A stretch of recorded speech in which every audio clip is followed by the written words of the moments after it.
Alright, I gotta say this. That title page is freaking badass.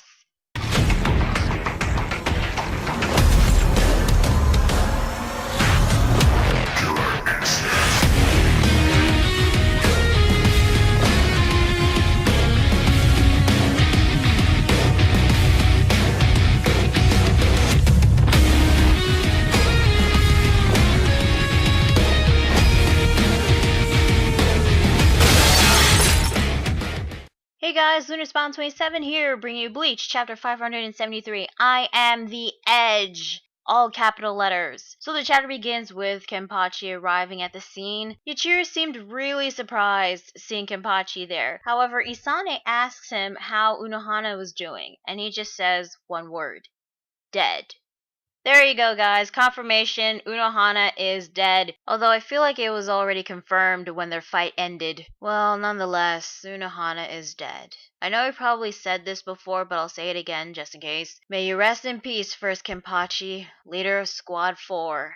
Hey, wait a minute. We still don't know what her Bankai can do. I feel cheated. Anyway, Isane was trying to take it all in that Unohana's dead. She even falls to the ground sitting down, while Kenpachi tells her that he killed her and that he hated her, so it shouldn't have mattered if he killed her. And yet despite this, Isane said that she was glad. She was glad that Kenpachi killed her, which would mean that he would inherit Unohana's name. You know, I kind of feel bad for Isane, especially when you see her eyes tearing up. But you can tell she's trying to put on a brave face and not break down. However, going off on topic here, are we ever going to learn what Unohana said in that letter she sent to Isane? Great, 2 things we're not going to know for a long time. Anyway, back with Gremmy, he seems to be intrigued by Kenpachi, saying, "You look strong, just like I imagined, that is." Okay, what is up with Sternritter saying words that revolve around their abilities? I mean, you have Asna going on about fear, you had Guanhao going on about,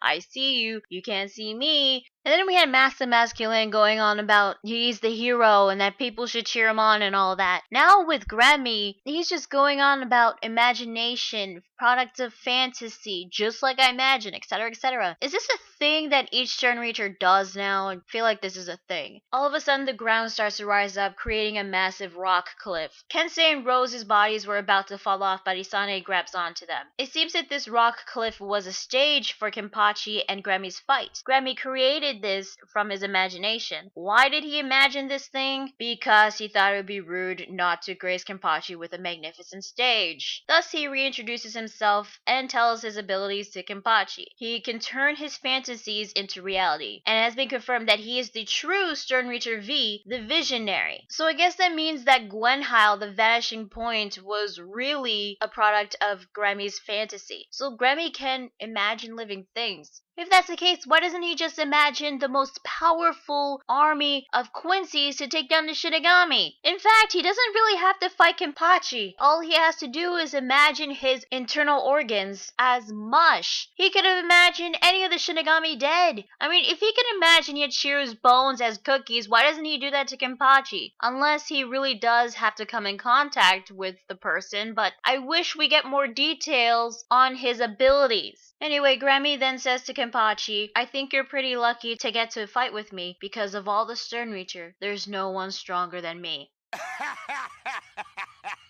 Oh, wait, you serious? Let me laugh even harder. Strongest Sternritter, my ass. Master Masculine did more than this kid. Besides, Kenpachi's gonna slice him up into tiny cubes of meat, with or without the OP Hacks ability. Well, anyway, Kenpachi's response was, "You don't say," and just swings his sword right down on Gremmy. However, the sword doesn't cut him. Apparently, Gremmy used the power of imagination to imagine his body was harder than the toughest steel. Well, even if his body was harder than the toughest steel, it ain't gonna do jack shit against Kenpachi because the sword still slices him anyway. Nice. Kenpachi then says, "If you were harder than the toughest steel, you should have mentioned it sooner. Then I would have planned to cut steel from the start." So Kenpachi's power has a setting for each material he slices? Maybe it's the amount of power that Kenpachi puts in his swings. That's probably it. Anyway, after that slice, Gremmy is on his knees, although it doesn't seem like he's in pain. Then again, it's hard to tell because we don't even see his face. Kenpachi then says that there is not a single thing that Gremmy can imagine that he can't cut. So Gremmy can imagine the most hardest material in the world of Bleach and Kenpachi will still cut it. You know why? Because he is the Kenpachi. And that's the chapter? That's it?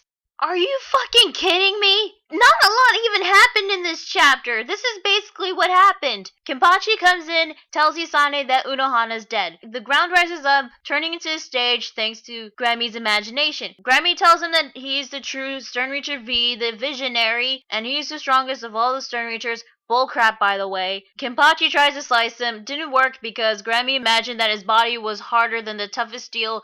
Kenpachi still slices him anyway because no matter what Gremmy imagines, he will always slice through it because he is the Kenpachi and that's it. That is the entire chapter. I just summed up the entire thing in one freaking sentence. A pretty long sentence, but still one sentence nonetheless. Now, I will admit, Kenpachi was badass in this chapter, but this was basically setting up for the Kenpachi versus Gremmy fight, which I thought that was already being built up already. After that cliffhanger ending in the previous chapter. No, I guess we need more build up for that. Also, part of me wants Yachiru to participate as well, but knowing Kenpachi, he's gonna fight him all by himself. But if he does get bored, he'll just walk away and not continue fighting, and probably will let Yachiru take his place. Part of me wants that to happen because I want to see more of what Yachiru can do, but another part of me wants to see Kenpachi fight since he's been gone for a very long time. Unfortunately, Kubo failed to add more content in this chapter. If he added more content, maybe go a little more in depth with Gremmy's abilities, or don't show panels that are completely unnecessary and cover over half of the page,